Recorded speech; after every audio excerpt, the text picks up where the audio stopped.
আসসালামু আলাইকুম, আপনি সবাই কেমন আছেন? আমার বোনজিরা বোনপুতরা, আপনাদের খেলাম চলে আসলাম নতুন একটা ব্লগ নিয়ে। ব্লগটা হচ্ছে নানা বাড়ি আর মামা বাড়ি, জ্যৈষ্ঠ মাসের আম কাঁঠালে। তো আমার নানা ভাই আমাকে নিতে আসলো, আমি রেডি হয়ে চলে যাচ্ছি নানা বাড়ি। তো এখন ফের হয়ে গেলাম, তারপর পিছন দিক দিয়ে আম্মা আবার ডাক দিল, আমি আবার একটু উকি মারে দেখলাম। তারপর গিয়ে দেখি বিশাল এক কাঁঠাল এনেছে আমার নানা ভাই। কাঁঠালটা দেখে তো আমি খুব খুশি হয়ে গেলাম। তারপর নানি নাতি কাঁঠাল নিয়ে যুদ্ধ শুরু করে দিলাম, কেউই আর কাটতে পারতেছিলাম না। তাই দেখে নানা ভাই চলে এসেছে, বলতেছে তোরা পারবি না, আমি করে দিচ্ছি। এখন দেখে নানা ভাই পারতেছে না। তারপর অনেক চেষ্টার পর নানু আর নানা মিলে কাঁঠালটা কাটতে সক্ষম হইল। তারপর আম্মু আমাকে একটু কাঁঠাল খাইয়ে দিল, বলো দেখ তো মিষ্টি আছে কিনা। নানুর কাঁঠাল কাটা দেখে আমি আর টিকতে পারলাম না, তাই আমি নিজেই হাতে তেল মালিশ কাঁঠাল কাটা শুরু করলাম। কাঁঠাল খাওয়া শেষ করে মামার সাথে বাজারে গেলাম। বাজারে গিয়ে এই আমটা আমার অনেক পছন্দ হলো। আমটার নাম হচ্ছে ব্যানানা,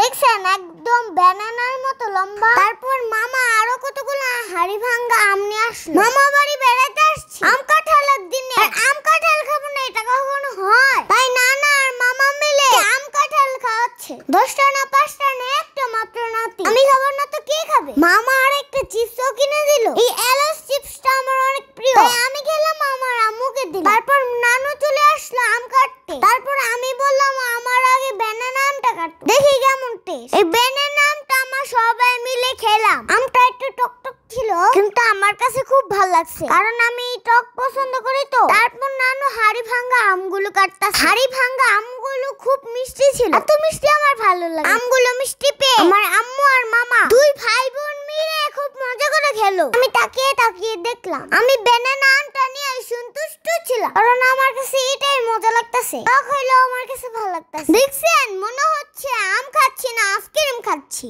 কিভাবে আইসক্রিমের মতো ধরে ধরে খাচ্ছি।